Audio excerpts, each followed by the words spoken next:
expect trying to work out the finances of Islamic State is fiendishly difficult, but we're gradually learning more about how the IS economy works and how it makes money. So, where does its cash come from? You can broadly split it into three income streams. Money from oil over there, money from taxes, and money from looting and criminality.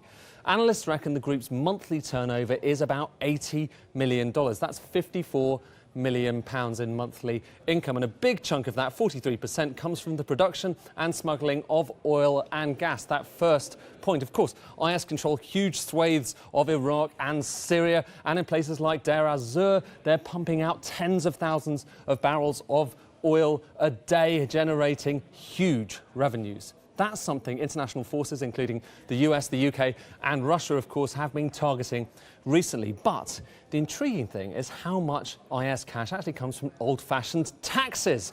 As well as its military, IS also has an army of tax collectors and inspectors charged with raising revenues throughout its territories. Zakat, that's a religious tax of 2.5% on wealth, things like property, the zakat tax. And there's a 20% tax on services like electricity and phones. That's a bit like VAT in the UK. They also skim taxes off remittances. That's money being sent back to residents from abroad. On top of that, IS makes a significant chunk of its income by looting businesses and homes in the areas they occupy. Last June, they made £250 million in a single day when they overran the Iraqi city of Mosul and robbed its central bank.